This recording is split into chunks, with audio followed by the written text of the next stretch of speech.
So ayun po, welcome back dito sa JB Vlogs TV mga idol. Bali ngayon na natin titesting to ang ating napakalaking jet kite na bagong pabalat lang. Ayan, angas, di ba?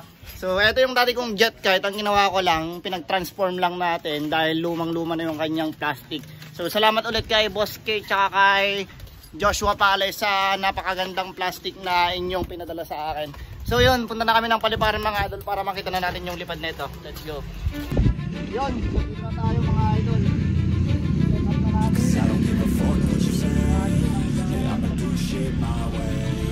Linded. Sobrang angas. Ang ganda.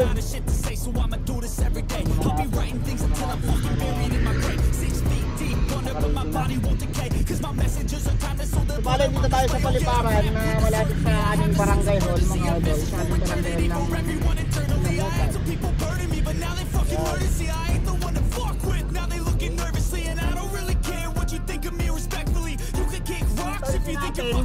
na gagamitin mga idol ay size 130 mm o kaya ay 90 lbs para sa 2 meters na sukat ng pakpak ng ating guryon.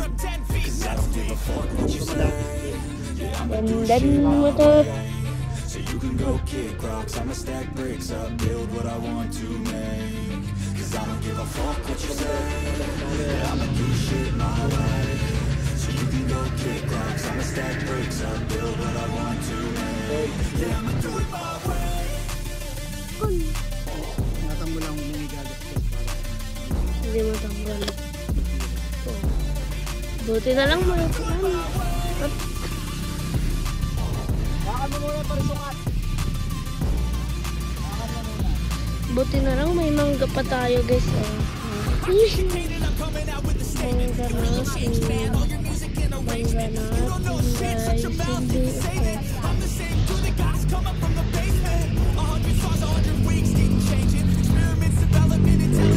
Hindi ito.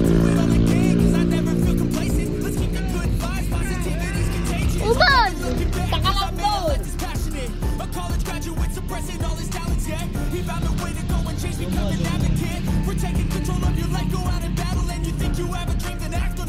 Takalando.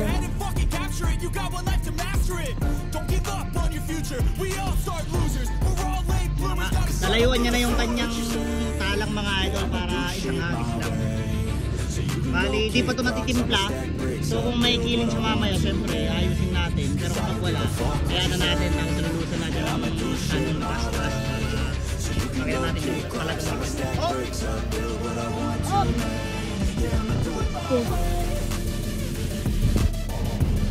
Yung mama yun. Yung tinakbo na bag. Namupiit. Ganit!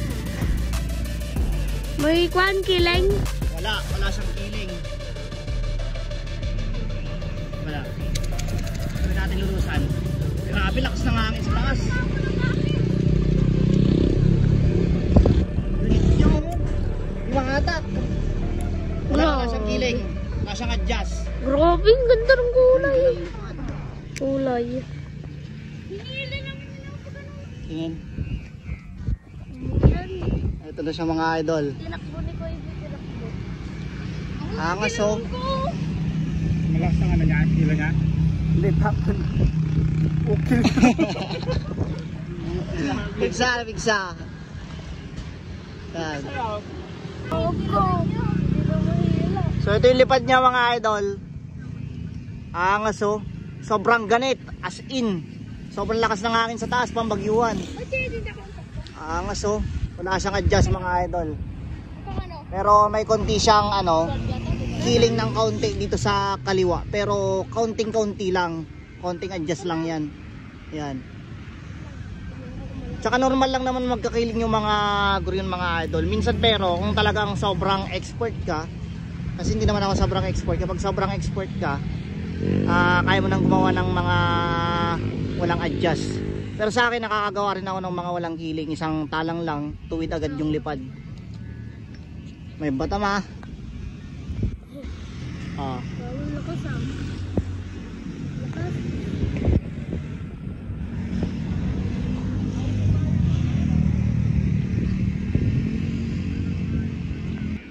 Ito na yung lipad niya mga idol. Angas. Solid oh. Ganda ng design, tingkad ng kulay. Yun. Comment nyo nga kung mas maganda yung pabalat niya ngayon mga idol kaysa yung dati. Nilagyan ko kasi ng konting twist tong kanyang pabalat mga idol. Ayan. Para maging bago naman yung kanyang itsura tignan kahit na Pilipinas pa rin yung kanyang pabalat. Angas. Kaunting kiling. Pero bumabalik naman siya kapag malakas yung hangin. Diba? Solid. Di siya masyadong nilulusan ng mataas kasi sobrang lakas ng hangin at baka di namin maibaba. Kasi mga bata lang yung mga kasama ko, yung pinsang kong isa na kasama ko nakahatak. Wala, tulog pa. Ayan.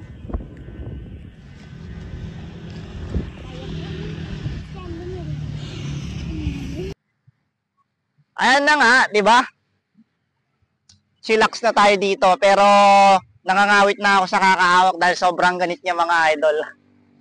Kasi nandito na pala yung mga pinsan ko na kasama ko magbababa mamaya kaya try natin lulusan to ng medyo mas mataas pa ng kaunti. Pero sobrang taas na niya.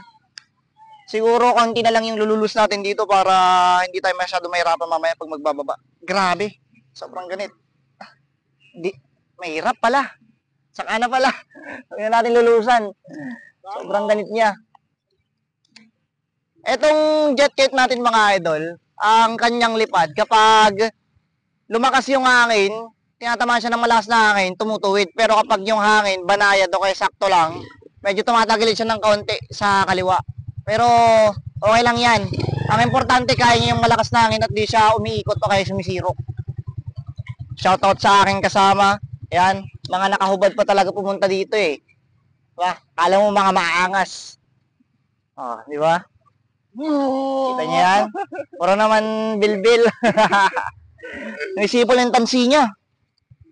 Bas, huwag mo lugaran yan. May putol na yan sa ano niya. Sobrang ganit niya. Tumutunog na. Tali. Yan. Tapos yung kanyang sumpa mga idol, di masyado marinig dahil sobra na yung kanyang hangin sa itaas kasi may mga sumba na kapag sobrang lakas ng hangin, yung tunog niya, nag-iiba na. Medyo palpak yung nagawa nating sumba ngayon kaya next time papalitan natin to ng mas malaki. What's up? O kaya yun ng mas malakas. Medyo malit kasi yung sumba eh. Pag nilakayan natin to, tsaka pinapalan natin yung kanyang strip o kaya yung laminating niya, siguro lalakas to. Bawi tayo next time sa sumba dahil palpak tayo ngayon. Hindi naman palagi na perfect yung gawa natin eh. Candy. What's up, baby? Candy. Wala na ha. Bakit nga eh? Lighter ko yan ah. Pause. Tumtumpawat yung swimming pool. Lighter.